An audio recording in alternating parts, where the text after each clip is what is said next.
Hello, welcome to Hike Over the Hill. I am Jedi coming to you from the thriving metropolis of Rochester, New York on this beautiful day that's turned into a sunny day. It's amazing.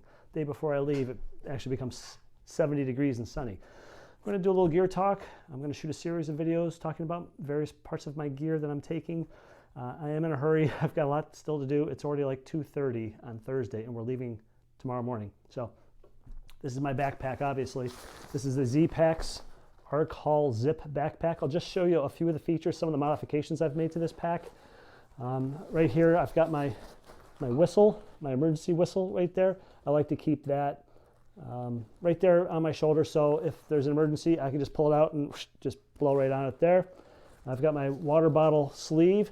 This sleeve will actually hold a 1 liter bottle. I'm going to carry a ½ liter bottle, and by the way, that's silver Reflectix tape I wrapped around it in case I'm in a sunny conditions. That'll keep the sun from cooking my water, I hope, a little bit. So that's right there on my shoulder. I like to have a little bit of water I can sip. I don't like the water bladders because then you got to deal with a hose and you got a bag of water on your back and it's just kind of awkward. So just right here, it's got the flip top on it. I can flip that top open, take a sip, and close it up again. I will also carry auxiliary water in one of my side pockets. This pack has pretty large side pockets. You can fit 2 1 liter bottles in there, or I'll carry my ever new 1.5 liter water bag. It's a collapsible water bottle, I guess. Another pocket on the other side, same as the side I just showed you.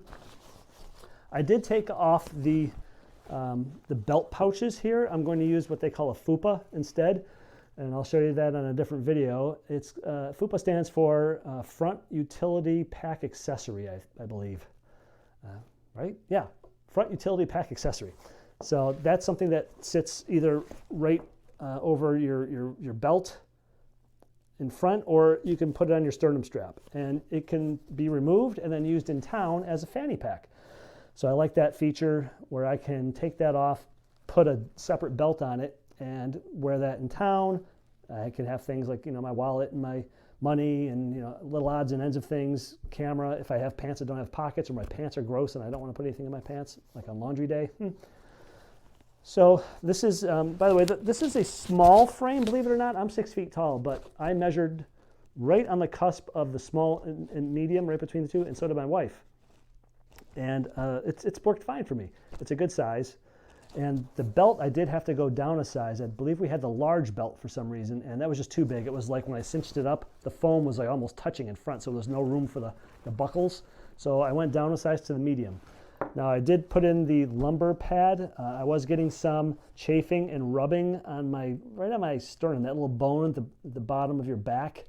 Not your sits bone, but the one above it, like between your pelvis bones. So I'm putting this on. I'm hoping that helps. I also added the shoulder strap pads. You can see here I've added those on. That's an accessory you have to buy separately. I hope that helps also with some of the shoulder issues. I guess we'll find out. Let's see, what else did I change on this pack? All of the little yellow cords you see, I swapped those out. They came with black cords. I like bright, these are called zipper pulls because you pull the zipper with them. So I like bright ones so I can see it, especially when it gets dim and I can't see. Black on black is not good. That's also why I got an orange pack, so I could see things on it. So normally it has like this black shock cord on it. Everything was black on it, so I swapped out some of the stuff. Obviously not this, but some of these little things with the yellow zipper pulls. So in case you're not familiar with this backpack, the way it works is, I'll show it to you from the side. You put a bend in, actually I'll probably have to stand up for this a little bit. When you put a bend in it, I don't know if I can do this without anything in the pack, you can see how the mesh kind of floats out from the back. What happens is you do this and then you pull on a couple of straps and that bend stays in there. And that's why they call arc haul, because it creates an arc in the frame, and then this mesh panel sits against your back. So it's supposed to create airflow between the mesh panel where your back is and the back of the backpack. So your back is not against the back of the backpack and getting all sweaty. It works okay. Your back still gets sweaty. I mean, even with the mesh there, if it's a hot day, you're still going to get a little sweaty. So here's one of the big mod I made on this pack, and I wanted to shoot a tutorial instructional video explaining this. So if you have this backpack, or maybe if you don't have this backpack but you just want an idea for a project, the Arc Haul Zip has one shortcoming, and that is you can't use the Z-Packs, what they call their shock cord accessory, which is a shock cord that crisscrosses like you see this orange one here, crisscrosses across the back of the backpack, and then you can lash things to it. You can tighten it up, and you can lash something like, you can put your tent, you can put your bedroll, whatever. I wanted the shock cord lashing accessory because I wanted to be able to hang things off the back to dry. Most packs have a mesh pocket on the back, and so you can put things in that, and that will, promote airflow with the mesh. And so things like wet socks or anything wet will have a chance to dry during the day while you're hiking. Well, there's no mesh on here. I wasn't about to try to modify it by putting a mesh pocket, but I thought, I could do the shock cord lashing. Here's the problem. This pack is what's known as a side loader. So not only can you go in through the top like most packs do, and I'll show you that quick so you see what I'm talking about. Backpacks are typically top loading, meaning everything has to go down the top. So here is the top, and there's Velcro keeping it closed. I'll turn it around so you can see, and then you pull on these two tabs, and the top of the pack opens, and you can see right down inside the pack there. Most packs, you have to load them that way. So that's all well and good, except when you need to get something out of the pack, and it's at the bottom. Now you got to reach down or rummage around or take a lot of stuff out. Well, this is what's known as a side loading pack. It's a top loader and a side loader. That's the top loading part. The side loading part works with this zipper here. So you're about to see the shortcoming of the Arcall zip design, at least when it comes to the shock cord accessory that Z-Pack sells. And they specifically say on their website, if you look at the shock cord accessory, it does say not compatible with the Arcall zip. And here's why. I unzip it, and I've got the shock cord on. Look, I can't open it. It's all, the flap is caught in the shock cord. Well, being the smart guy I am, I came up with a system where I've got these little mitten hooks I've attached, and I should do this in close-up, but I'm going to unhook the mitten hooks, and I can now put the shock cord aside, and now that flap completely opens, no shock cord in the way, and I can get to anything I want inside the pack. One more modification I made, I added their little zipper pouch that clips into the backpack, and they'll keep my money and anything else important that I want to keep safe in here, credit cards, ID, and so on.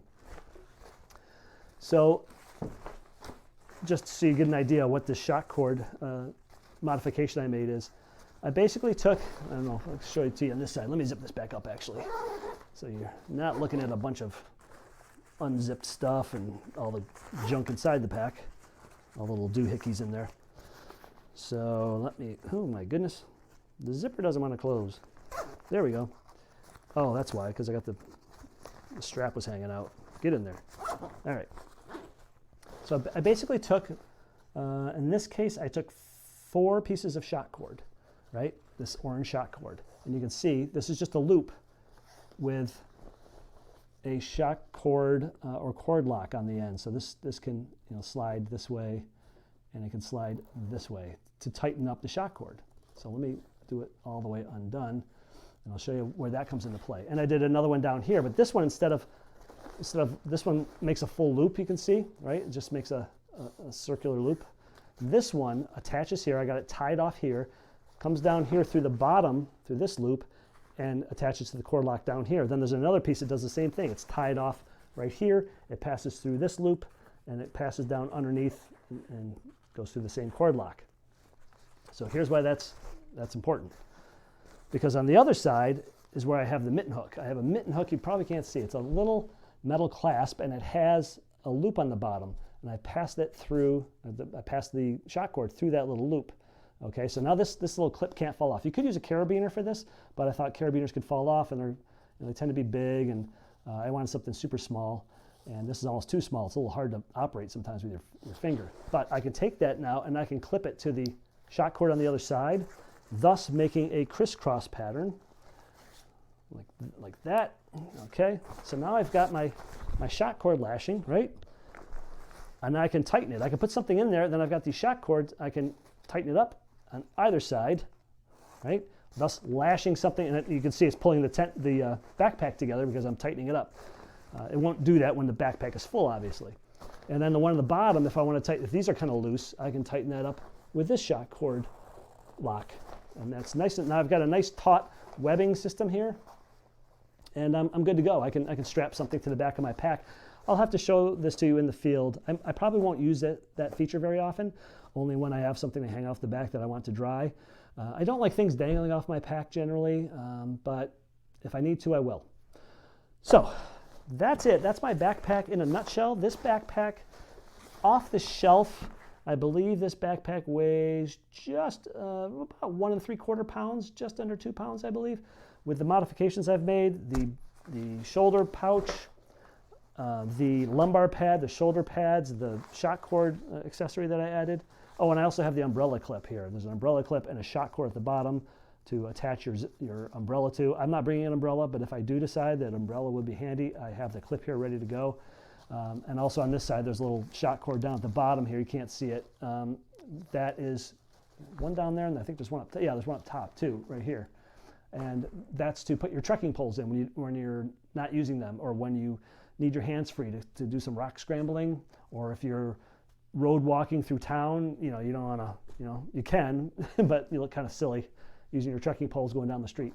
But so you can stash those right alongside your shoulder straps and loop them in and tighten up those cord locks, and then your trekking poles kind of go at an angle. The handles are here, and then they go back, and you can walk along without your hands having to hold on to those trekking poles. So that's it.